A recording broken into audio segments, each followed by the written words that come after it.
Welcome sa LMTV PH, kung saan kuhang-kuha ang pulso mo kapatid. Fresh at nagbabagang mga kaganapan sa mundo ng telebisyon, music at entertainment ang aming hatid sa inyo. Kaya kung bago ka pa lang dito, huwag kalilimutang mag-subscribe sa ating channel para lagi kang updated. Pakiclick na rin ang notification icon para hindi ka mahuli sa mga updates natin, mapabalita, music o kahit ano pang trip mo.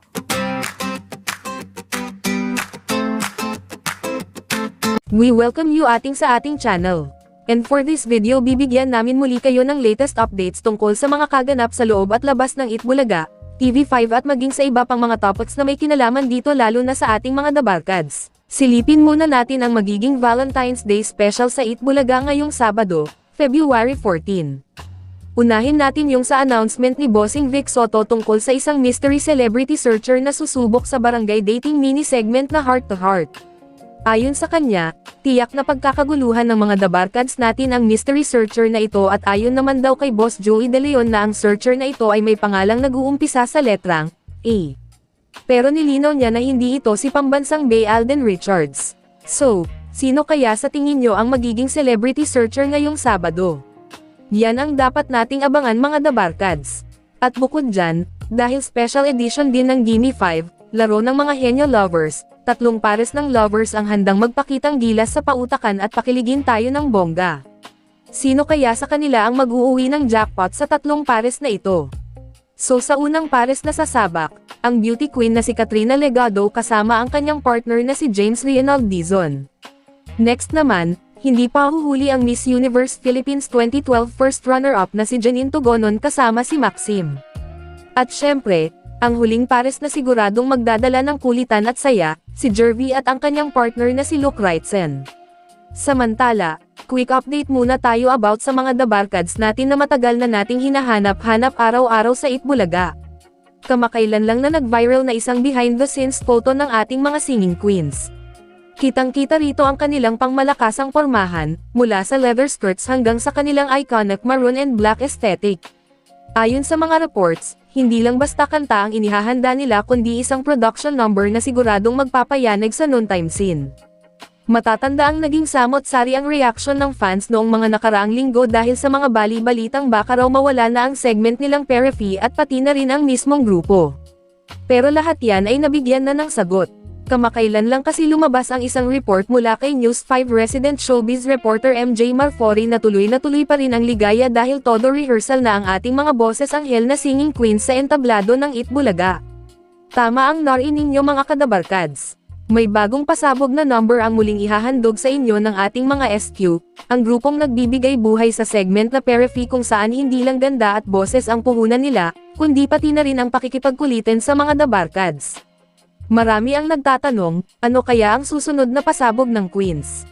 May bago na ba silang kanta? O baka naman may bago silang segment na dapat nating abangan? Pero iisa lang ang sigurado, singing queens are here to stay in Itbulaga. Kaya wala dapat ay pangamba ang kanilang mga fans. Samantala may update din tayo tungkol sa pinakabagong ganap sa mga bagong aabang ang shows dito sa Kapatid Network. Exclusive nga na pinasilip ang ilan sa mga kaganapan at kakatouch na eksena sa taping ng My Best Friend Eman at sa astig na behind the scenes ng Project Loki pictorial. Unahin na natin ang set ng My Best Friend Eman. Kitang-kita rito si Shaina magdayaw na blooming habang kayakap ang batang aktres na si Riri Turingan. Mukhang isang emotional at heartwarming birthday scene ang kinukunan nila, dahil sa happy birthday banner at mga makukulay na lobo sa background. Hindi rin mawawala ang tawanan behind the camera. Present din sina Sid Lucero at JM De Guzman na game nakikipagkulitin sa news team. Makikita nyo ang chemistry ng buong cast, parang isang tunay na pamilya lang sa labas ng kanilang mga roles. Mukhang mapapaluha at mapapangiti tayo sa kwentong ito. Mula sa drama, switch naman tayo sa mystery at suspense. Heto na ang mga paborito ninyong detective characters para sa Project Loki pictorial. Dito, sobrang slick at cool ng kanilang mga school uniform-inspired outfits. Mula kay Loki Mendez na ginagampanan ni Vibe Jock Dylan Menor hanggang kay Lorelai Rios na ginagampanan naman ni Jada Avanzado, bawat isa ay pasok sa character. Kitang-kita ang crime scene, aesthetic na may caution, do not cross tape. Siguradong maraming twists at matinding deduksyon ang aabangan natin dito. Sino kaya sa kanila ang paborito nyo? Syempre, hindi biro ang trabaho ng ating production crew. Silipin nyo ang seryosong pag-review ng mga eksena sa monitor. Dito natin makikita ang dedikasyon ng buong team para siguraduhing top tier ang kalidad ng bawat frame na mapapanood ninyo sa inyong mga TV screens. So ayan mga kapatid, exciting times ahead para sa mga loyal viewers. Malapit nang mapanood ang My Best Friend Eman sa TV5 at Project Loki naman sa February 21 sa Signal Play at Viva One. Dumako naman tayo sa isang lumabas na balita kanina kung saan isang Dabarkads ang kinasuhan ng contempt. Ang tinutukoy nating Dabarkads ay ang ating Senate President Tito Sotto, ang nasa gitna ngayon ng kontrobersya. Hindi ito tungkol sa kanta o TV show, kundi isang seryosong usaping legal sa Korte Suprema. Nitong February 13, 2026, namataan ang grupo ng mga abogado na pinamumunuan ni Attorney Ferdinand Topacio sa harap ng Korte Suprema. Bakit? Naghain sila ng petition for indirect contempt laban kay SP Tito Sotto. Ayon sa balita mula sa Batas PH, ang reklamong ito ay nagugat sa mga naging pahayag ng senador tungkol sa desisyon ng Korte Suprema. Matatandaan kasing idineklara ng SC na unconstitutional o labag sa saligang batas ang mga articles of impeachment laban kay Vice President Sara Duterte. Tinignan natin ang naging sagot ni SP Sotto na ikinagalit ng mga abogado. Sinasabing binatikos ng senador ang nasabing ruling at tinawag pa niya itong judicial legislation, at may mga factual errors daw sa desisyon ng korte. Sa isang post, sumagot na rin ang senador. Sabi niya, "Ako lang ba?" Ibig sabihin, naniniwala siyang hindi lang siya ang nakakapansin sa mga butas sa desisyon. Hihintayin daw muna niya ang opisyal na kopya mula sa Korte Suprema bago siya magbigay ng formal na sagot. Sa panig naman ni na Attorney Topacio, seryoso sila sa laban na ito. Makikita sa mga headlines tulad ng sa Pinoy Showbiz, "Ngayon mo ilabas ang tapang mo." Isang matapang na hamon para sa lider ng Senado. Para sa mga hindi pamilyar, ang indirect contempt ay isinasampa kapag ang isang tao ay gumagawa ng mga aksyon o pahayag na nagpapakita ng kawalan ng respeto sa otoridad o dignidad ng korte. Kung mapapatunayang guilty, maaari itong magresulta sa multa o pagkabilanggo. Nag-post naman ang kilalang analyst na si Attorney Jesus Falses ng isang mahalagang impormasyon para malaman kung may immunity ba si Tito Sen laban dito. Posible daw umanong palpak ang petisyong ito. Ginamit niya ang parliamentary immunity, at ang naging kaso noon ni Miriam Defensor Santiago. Ayon kay Attorney Falses, may malakas na depensa si Sotto. Narito ang tatlong main points kung bakit maaaring hindi umobra ang kasong ito. Una, dahil sa parliamentary immunity.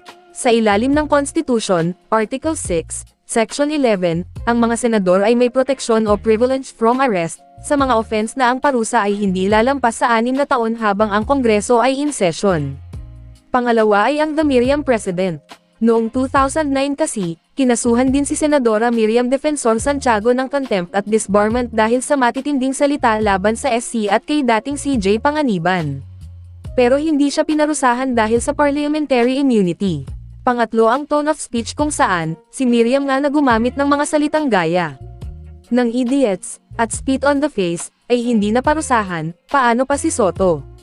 Ayon kay Falses, si Sotto ay nanatiling respectful sa kanyang disagreement at tumalakay lang sa mga isyu ng judicial legislation at overreach.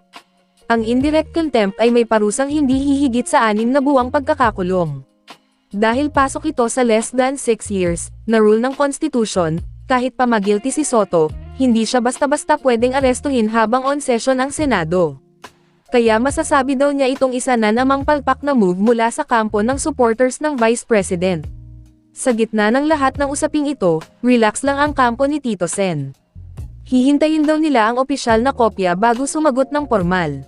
Binigyang diin din niya na hindi lang siya ang nakapansin ng factual errors sa naging desisyon ng SC. Sa ngayon, abang-abang tayo kung ano ang magiging susunod na kabanata rito. Magbabago ba ang ihip ng hangin sa Senado? O mauuwi lang ba ito sa dismissal? Isang bagay ang sigurado, sa ilalim ng ating batas, walang sino man ang mas mataas, maging senador ka man o ordinaryong mamamayan.